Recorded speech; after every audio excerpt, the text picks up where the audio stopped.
Bonjour à tous et bienvenue dans cette nouvelle vidéo de la MHTV qui va aujourd'hui parler des mutations du travail et de l'emploi, donc un chapitre de sociologie. Alors tout d'abord, on va essayer de définir différents termes, notamment le travail. Le travail, ça va être globalement toute activité humaine qui va nécessiter un effort. On peut parler de travail scolaire, de travail à domicile, etc.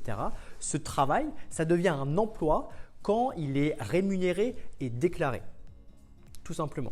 Ensuite, on va distinguer les différents statuts de l'emploi, statut juridique de l'emploi. Donc, soit on va être dans un statut de salarié, c'est-à-dire qu'il va y avoir un lien de subordination avec un employeur, un lien hiérarchique. On a signé un contrat de travail, ou bien on va être non salarié, on va être à son compte. C'est ce qu'on appelle les indépendants.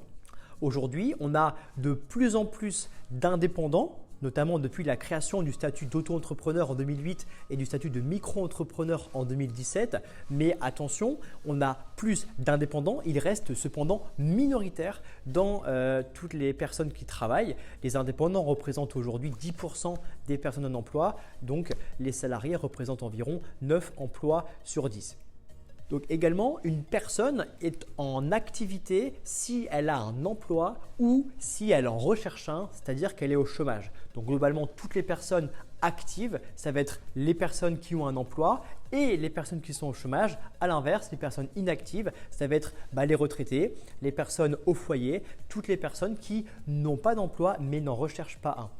Depuis les années 80, on a les frontières entre emploi, travail, activité qui deviennent de plus en plus floues. Je vais prendre plusieurs exemples. On a le développement de ce qu'on appelle le halo autour du chômage. Vous savez, c'est toutes ces personnes qui sont à la frontière entre inactivité et chômage. C'est des personnes qui n'ont pas d'emploi, donc qui devraient être au chômage, mais qui n'en recherchent pas un. En général, les chômeurs découragés. Donc ces personnes, elles sont à la limite entre inactivité et chômage. On a également des personnes qui sont à la limite entre chômage et travail, notamment toutes les personnes qui vont être en temps partiel. Temps partiel, ça veut dire travailler moins qu'à temps complet, c'est-à-dire moins que 35 heures. On a plusieurs types de temps partiel. Le temps partiel subi, qu'on appelle également le sous-emploi, c'est-à-dire qu'on voudrait travailler plus, mais notre employeur n'a pas d'heures à nous donner. On a également le temps partiel choisi, c'est-à-dire c'est nous qui décidons de travailler moins qu'à temps complet, notamment les personnes qui veulent s'occuper des enfants ou encore les étudiants. Donc depuis les années 1980, on a le développement de ces types d'emplois, de ces situations qui sont un peu hybrides, qui sont à la frontière entre emploi, activité et chômage. On a également le développement du travail précaire. Vous savez, c'est le développement des contrats d'intérim à la mission, des contrats à durée déterminée. À l'inverse, des contrats à durée indéterminée. Donc tous ces types d'emplois qu'on va dire qui sont atypiques, qui sont précaires, qui sont instables, qui concernent notamment les jeunes, les moins qualifiés et les femmes. Ces emplois se développent et donc c'est pour ça qu'on a vraiment une évolution du marché du travail depuis les années 1980. Le deuxième objectif d'apprentissage nous invite à distinguer les 6 principaux descripteurs de la qualité de l'emploi. Globalement, on va se poser une question et essayer d'y répondre. L'emploi qu'on exerce est-il ou pas de qualité ?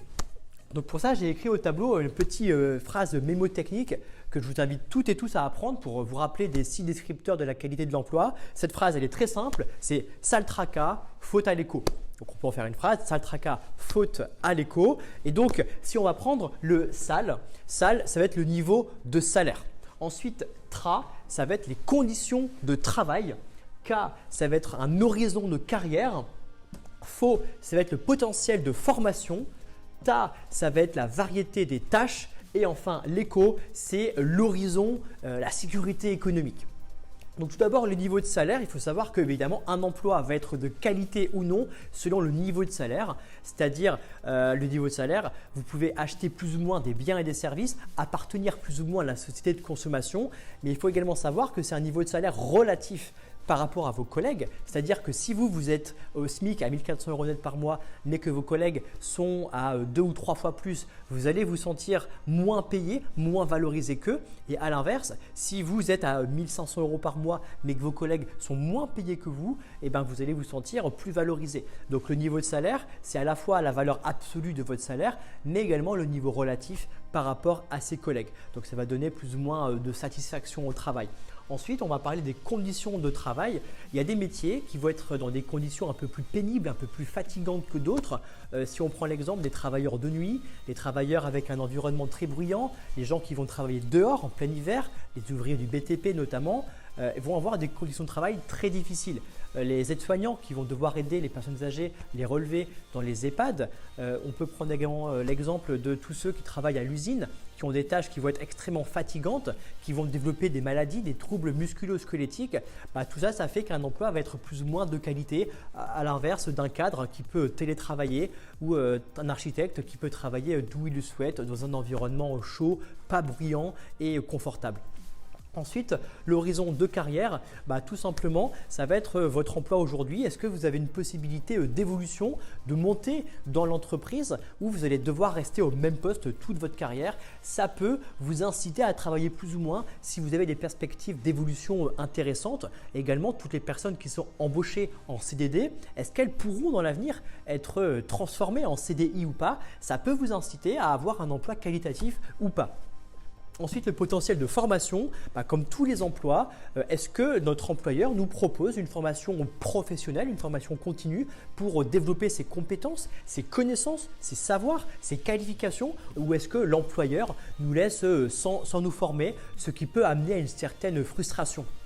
Ensuite, la variété des tâches, c'est ce qu'on va également évoquer juste après avec le Fordisme et le Taylorisme. Mais est-ce qu'on a toujours la même tâche routinière, répétitive? Ça va à la fois créer des problèmes, notamment les conditions de travail, des troubles musculo-squelettiques, mais ça va également être source d'un grand ennui si on est systématiquement à faire la même tâche du matin au soir, du lundi au vendredi, visser la même chose toute notre carrière, ça peut être redondant. Et enfin, la sécurité, l'horizon économique, globalement, ça va être est-ce que cet emploi peut nous apporter une certaine confiance quant à nos capacités à subvenir à nos dépenses futures, notamment pouvoir contracter un crédit à la banque. La banque va plus facilement prêter des crédits à quelqu'un qui va être en CDI ou à un fonctionnaire parce qu'il a une certaine sécurité économique dans l'avenir. Donc tous ces descripteurs sont évidemment interdépendants et forment ce qu'on appelle la qualité d'un emploi. Donc toujours par rapport à ces qualités de l'emploi, on va voir comment ont évolué les modèles d'organisation du travail. On est passé notamment dans les années 20 du taylorisme au modèle post-taylorien. Donc le taylorisme, il faut savoir que c'est développé par l'ingénieur américain Frederick Taylor qui développe dans les années 1910-1920 l'OST, l'organisation scientifique du travail. Il se rend compte, lui, que les ouvriers à l'usine sont, je cite, tir au flanc, sont fainéants par nature, ils vont tout faire pour avancer le moins possible. Et c'est même eux des fois qui vont décider de ce qu'il faut faire. Donc Taylor, il propose aux employeurs des usines un modèle scientifique qui va être basé sur 3 critères. Tout d'abord, ça va être la division horizontale du travail, la division verticale du travail et enfin la relation hiérarchique stricte. Donc la division horizontale du travail, ici, chaque ouvrier va être spécialisé dans une tâche précise, très simple et routinière. C'est ce qu'on appelle la parcellisation ou la spécialisation. Donc, chacun ouvrier va exercer indéfiniment la même tâche pour gagner en productivité. Il n'a son mot à dire sur rien. Ensuite, la division verticale du travail, ce sont les cols blancs, les ingénieurs du bureau des méthodes qui vont imposer la marche à suivre, l'organisation aux exécutants, donc aux ouvriers qui, eux, n'ont pas leur mot à dire. Ils doivent respecter ces ordres. Et c'est fortement lié à la relation hiérarchique stricte. On a des contremaîtres qui vont utiliser le chronomètre pour cadencer le travail des ouvriers, c'est-à-dire l'ouvrier n'aura pas le temps de tirer au flanc, de prendre des pauses parce qu'on a la chaîne convoyeur qui avance et l'ouvrier est obligé de respecter les ordres. Donc, le point positif de ce modèle, c'est que tout simplement, ça augmente la productivité. Et donc, on produit de plus en plus, notamment de voitures. Ça a été repris ensuite par Henry Ford dans le Fordisme et on est passé à une production qui a été multipliée par 100 de Ford T chaque jour. On est passé de 50 Ford T produites à plus de 5000 par jour grâce à ce modèle. Également, il faut savoir que Ford payait davantage les ouvriers pour tout d'abord les inciter à travailler plus, être plus productifs et également pouvoir recruter de plus en plus de personnes parce qu'en étant plus payé, les ouvriers voulaient travailler dans cette usine. Sauf que les points négatifs, évidemment, ça a créé, en termes de variété des tâches, on en est très loin. Ça a créé une certaine routine, de nombreux accidents du travail parce que les ouvriers étaient fatigués de répéter ces mêmes tâches, donc ils faisaient peut-être avec moins d'attention, donc il y avait des risques d'accidents du travail. Mais également, ça a créé un fort ennui et des maladies ou des troubles musculo-squelettiques à toujours devoir faire la même chose. Donc, dans les années 1960, avec notamment les révoltes de mai 68, etc., les ouvriers en ont eu marre de ce modèle taylorien et donc se sont tournés, notamment les employeurs, se sont tournés vers ce qu'on appelle le modèle post-taylorien. On appelle ça également le nouveau modèle managérial ou encore le toyotisme. Donc ici, on a trois critères différents.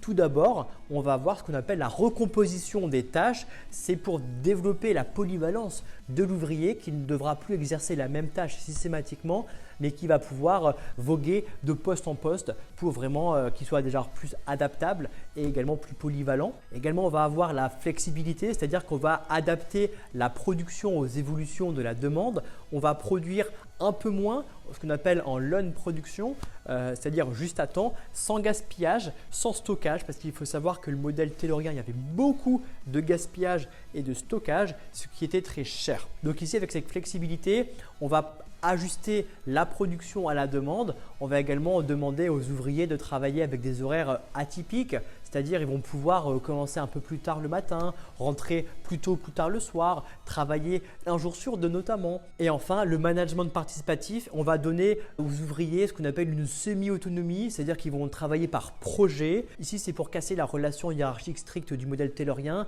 Ils vont pouvoir avoir leur mot à dire, ils vont pouvoir réparer les machines et les robots quand ce sont des réparations pas difficiles. Ils vont pouvoir vraiment avoir une marge de manœuvre sur les grandes décisions de l'entreprise.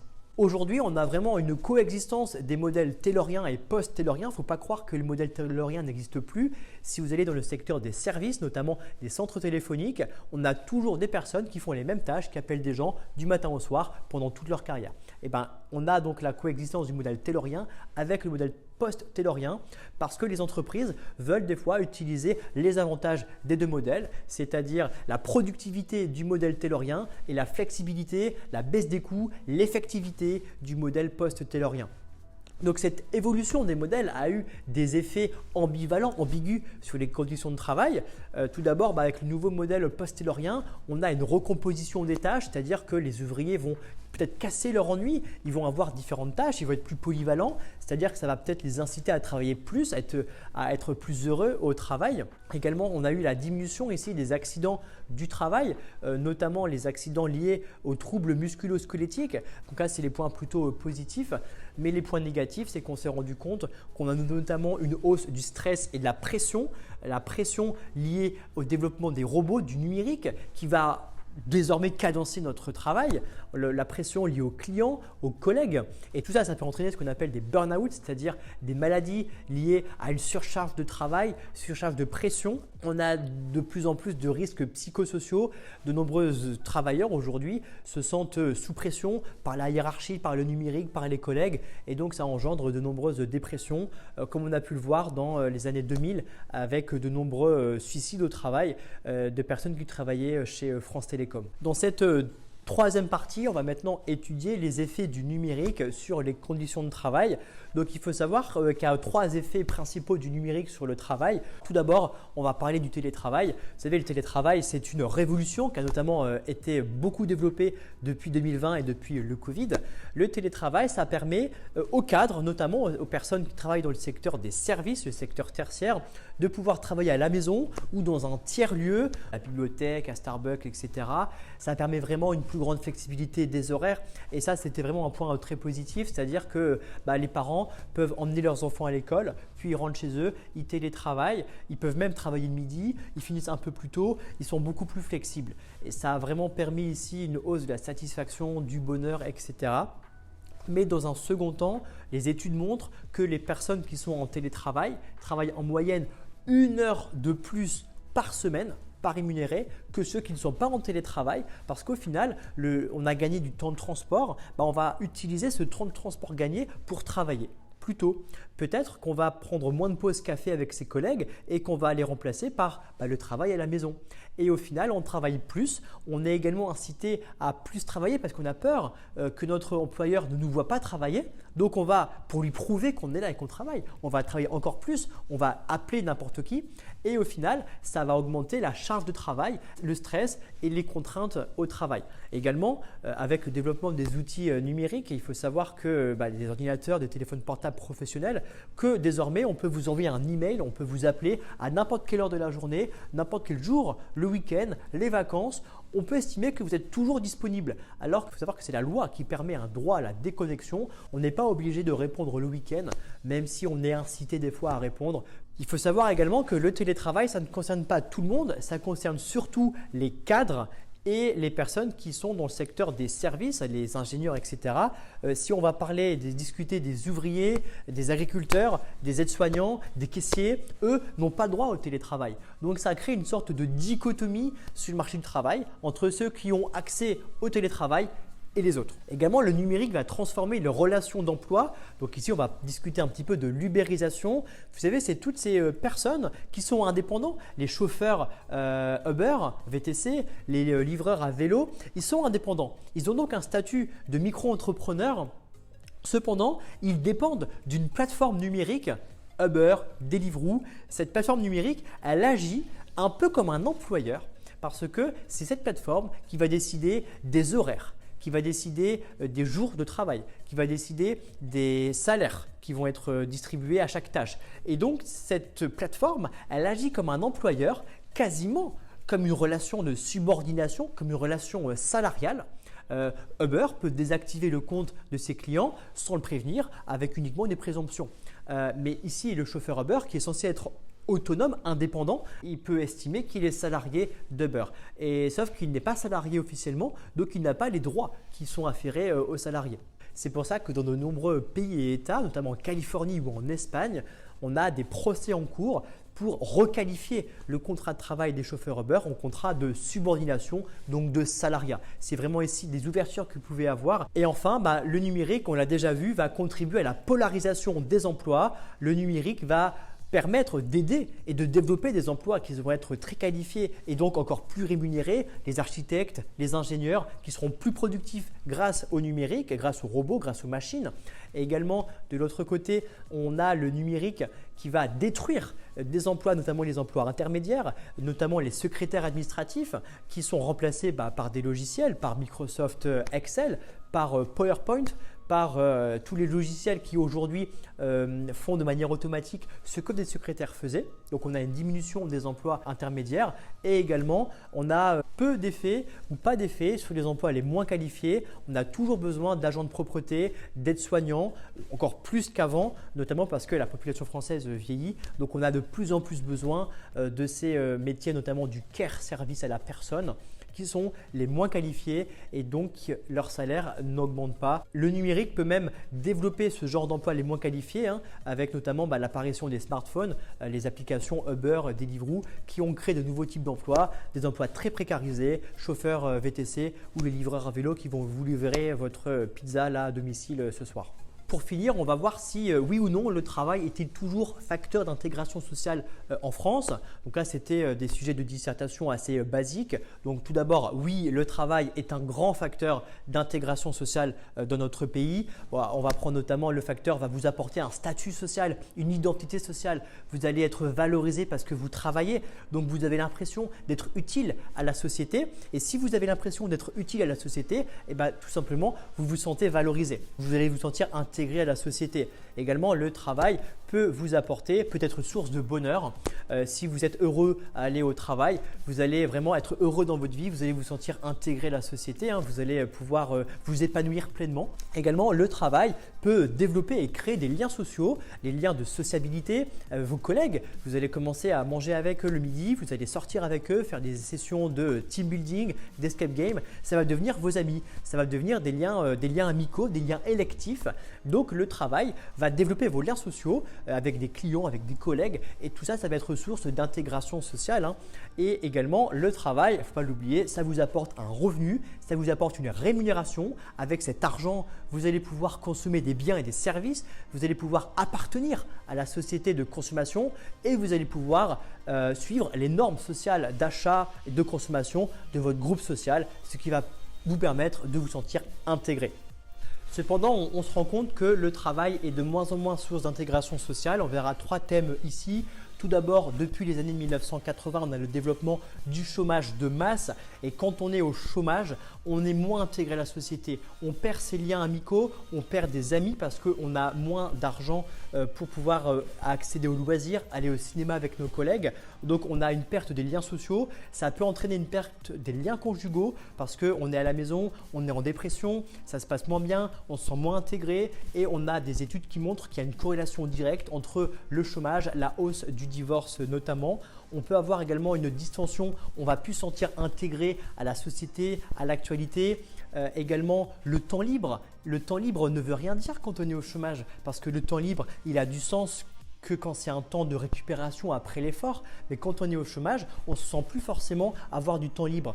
Et enfin, quand on est au chômage, on va avoir une image dévalorisée de soi, on va avoir une perte de confiance en soi. Le regard des gens qui vont nous traiter d'assistés, qui vont nous regarder d'une manière un petit peu différente, on va se sentir dévalorisé et tout ça, ça participe à une certaine disqualification sociale. On a également la précarisation de l'emploi. Vous savez, tous les travailleurs précaires avec la hausse du temps partiel, la hausse des contrats d'intérim, des CDD, et tout simplement, on a des collègues qu'on ne connaît pas, qu'on ne côtoie pas. On a les agents de ménage qui vont travailler tout seuls. Les chauffeurs Uber, les livreurs à vélo n'ont pas de collègues. Ils vont travailler tout seuls. Ils auront moins de liens sociaux avec les collègues. Ils vont des fois être en concurrence entre eux pour le contrat. Et donc, ils ne vont pas forcément développer des liens sociaux, des liens de solidarité. Ils ne vont pas prendre conscience de faire partie d'une même classe. Donc ici, on a la perte également d'identification à un groupe social. Et ces travailleurs-là, précarisés, notamment c'est les moins qualifiés, ils ne vont pas avoir le sentiment d'intégration. Et donc tout cela amène à ce qu'on appelle la précarisation de la qualité des emplois. Globalement, les personnes les mieux insérées, les plus qualifiées vont avoir des collègues qui vont également être très bien insérés. Donc ça va être un cercle vertueux d'insertion, d'intégration dans la société. Ils vont se sentir de plus en plus intégrés et c'est le genre d'emploi qui va également se développer grâce au numérique.